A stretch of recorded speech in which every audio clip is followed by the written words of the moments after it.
Hello, dear students. Hope you are all doing fine and are now up with all your revisions and preparation for your board examinations. So, as I always tell you, Guru Gauri classes are there to help you with all your revisions and detailed conceptual understanding and forming the answers, right? तो फिर कर लीजिए बस Guru Gauri classes को subscribe like and share with your friends as well. ठीक है. Today we are going to start the topic refraction of light. Refraction of light through prism. We have already done refraction of light through a glass slab, right? है ना, पुराने lecture में किया था. अगर नहीं कि देखा है आपने तो प्लीज उस वीडियो को वॉच कर लीजिए so that it is very very clear to you. Now when it was happening in the glass slab, अगर आपको याद हो नहीं है तो भी मैं आपको बता देती हूँ that emergent ray was parallel to incident ray. है ना, हमने डायग्राम बनाया था if you remember well.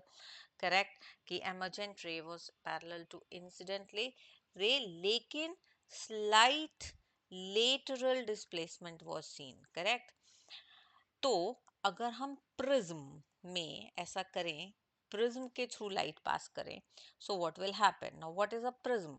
Prism is basically a triangular shaped transparent glass structure with uh, with bases, two triangular bases you can say, right? And two lateral, rather three rectangular lateral surfaces, right? तो इसको double करेंगे तो आपको समझ आएगा. It is just one phase scene. So it has prism basically has, I will tell you, two triangular bases and three lateral surfaces, lateral but rectangular surfaces,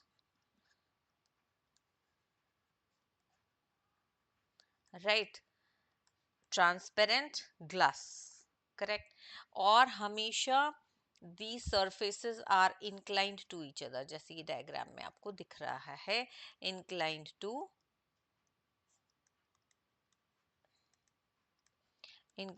each other. Correct. ठीक है. और ये भी हमेशा ध्यान रखिए, angle between two lateral surfaces is actually the angle of prism. That means the value of angle of prism will be whatever angle is the value of angle between two lateral faces or surfaces, right? Now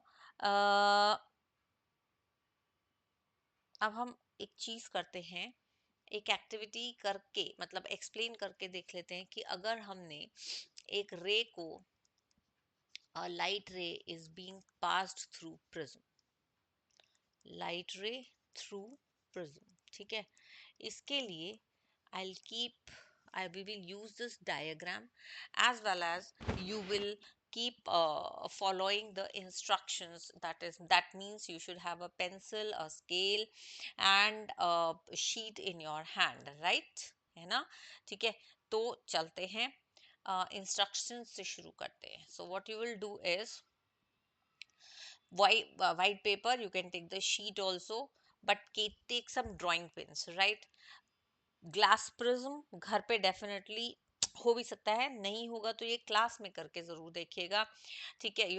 this is the glass prism we have taken that it rest on its triangular base. हमने इसको यहाँ ऐसे करके रख दिया है, outline बना ली तो ऐसा ट्रायंगल हमारा बन गया. ठीक है.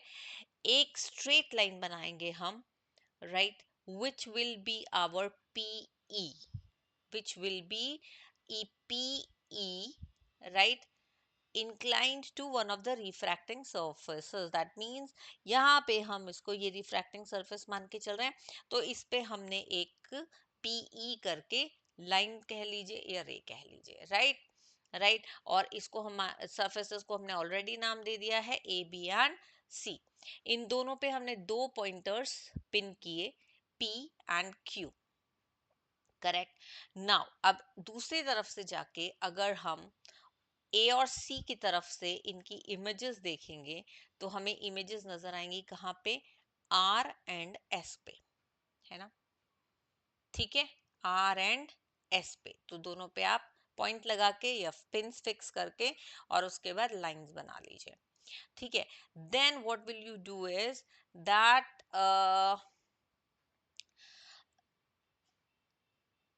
नेचुरली आप लोग इस पे लाइन तो बना ही लेंगे, इसको द लाइन पीई जहां प्रिज्म की बाउंड्री पे मीट कर रही है उसको पॉइंट ई दे दीजिए, और जहां आर एस लाइन प्रिज्म की बाउंड्री पे मीट कर रही है उसको हमने नाम दे दिया F, right. So we have two more points E and F, correct. Join कर देते हैं so that we get a connecting line, right.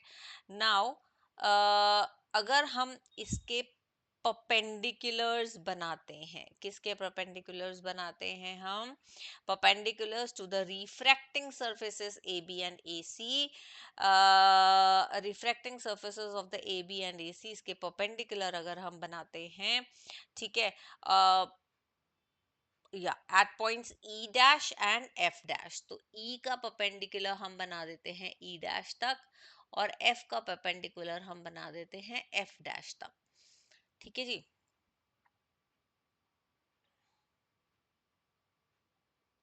Right, E and F. Mark the now angle of incidence. We have seen which will be the angle of incidence. Angle of incidence will be our this, right, N and N dash. Correct, N and N dash.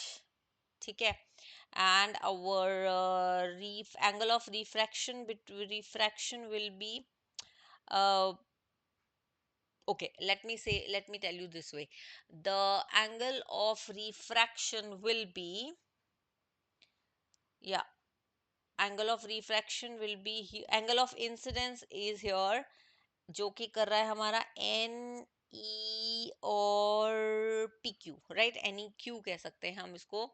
Angle of refraction हमारा है F E N dash, correct, F E N dash हमारा angle of refraction है। Angle of emergence हमारा आ रहा है कहीं M F R पे, angle of M F R, right. And then there is एक और एंगल, हमको अगर हम इन रेस को पीछे की तरफ मिला देते हैं तो हमें एक और एंगल मिल रहा है, angle of deviation. Now understand it this way कि जब ये ray of light, right, air से ग्लास में जा रही थी, ठीक, so it was bending slightly towards the normal, ये एन और एन डैश हमारा नॉर्मल है, ये इंसिडेंट रे है। जब हमने इसको यहाँ से बनाया तो we could see it is coming towards normal, right. However जब जब हमने देखा सेकेंड सरफेस पे, एसी वाले सरफेस पे, जब लाइट ने ग्लास से चली और एयर की तरफ रिलीज हुई तो क्या हुआ, तो क्या हुआ, it was away from the normal, right? So uh, if you will compare these two angles, right, they will be different, ठीक है। so so when it was air to glass it was towards the normal, and when it was from glass to air it bent away from the normal, right, ठीक है। अब इसकी वजह से हुआ क्या, प्रिज्म की शेप की वजह से, कि एमर्जेंट रे जो है, आप देखो इधर एमर्जेंट रे जो है वो बेंट हो गई towards the incident ray. Where is the emergent ray? This is the emergent ray, ठीक है। तो it is bending towards the, slightly bending towards the incident ray। अगर हम ऊपर से जाके देखेंगे, देखो तभी मैंने बोला था यहाँ हम अगर ज्वाइन करके देखेंगे, so it is bending towards the incident ray and creating an angle at G point. Can you see that? And this is called as angle of deviation. What is it called as? Angle of deviation. तो ये समझ में आया कि prism में भी refraction बहुत clearly दिख जाता है, बट एक एंगल ऑफ डेविएशन क्रिएट हो जाता है। नाउ क्वेश्चन ये हो गया, अब अगर हम इसी इंसिडेंट लाइट रे को इंक्लाइंड सरफेस से लेके देखें तो, है ना, ठीक है, अब हम इसको इंक्लाइंड सरफेस से करके देखें. So there is a very exciting phenomena which will happen. And what is that exciting phenomenon? Let's check. So what will happen is,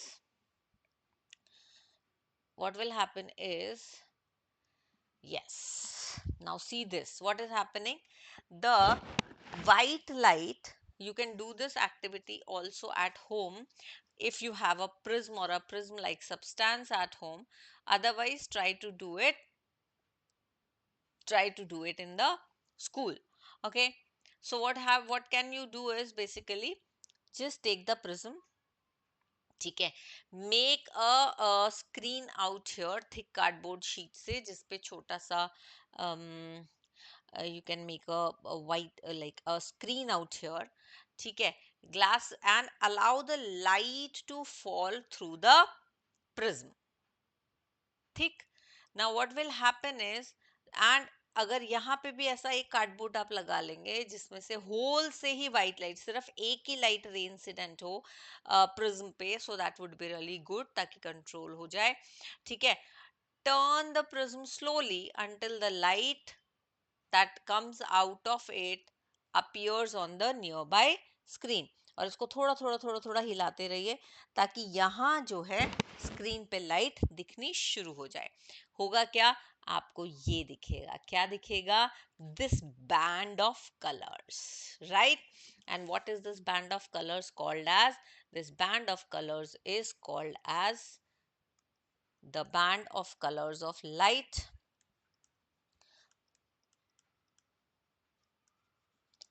is called as spectrum. ठीक है, right. It has 7 colors with the acronym VIBGYOR. 7 के 7 colors दिख लेते हैं, right. Why are they seen like this? ये भी question है. Why are these colored light scenes or colors seen? Now the answer is that these colors basically, you know, have these colored lights have different angle of bending. मतलब वो कितना bend करता है इस पे डिपेंड करेगा. Different colour of different angle of bending. So maximum angle of bending is for violet, bends maximum, right. However, red bends minimum. And that is how when it comes across a body like prism, a white light, then these 7 colors are seen. ठीक है जी. Now, so this is called as spectrum. The band acronym is VIBGYOR, and the dispersion of light or dispersion process है of the splitting of light. Dispersion is also a very common term, so but then in science we have to define dispersion. So dispersion is the splitting of light into its 7 color components. ठीक है जी. So this is how the white light splits into 7 colors. ठीक है, right. अब क्या हुआ, Newton sir ने क्या करा, मिस्टर न्यूटन ने क्या किया, उन्हें लगा this is a very interesting phenomena. So he put another prism to see maybe further dispersion. ठीक है, टू सी फर्दर फिनोमेना. उनको लगा कि अरे इसमें भी कुछ और भी हो सकता है, राइट. और may be there are more colours of light, और may be it disperses, the light disperses more vibrantly, और ज़्यादा ज़्यादा दिख जाएगा. तो उन्होंने क्या किया, ऐसा एक एक्सपेरिमेंट कर डाला. कैसा, ऐसा इन्वर्टेड ट्राइंगल, एक और ट्राइंगुलर प्रिज्म उसके आगे लगा दिया. बट हुआ क्या कि जो बैंड डिस्पर्शन दिखा था वो दूसरे प्रिज्म से होता हुआ वापस से ही could only see a white beam of light. So he could only see through second prism, he could see only a white beam of light. तो उनको ये समझ में आ गया कि light once dispersed into 7 colors and then comes back, है ना, comes back to white light, that means it is sunlight is made up of 7 colors. For that matter, it was concluded that any light which can disperse into 7 colors is white light, right? ठीक है. Now interestingly, even nature shows this dispersion, right? That is why we can see rainbow. So how is a rainbow formed? A rainbow is formed after rains, when sun is when sun light is, or the ray of sun is dispersed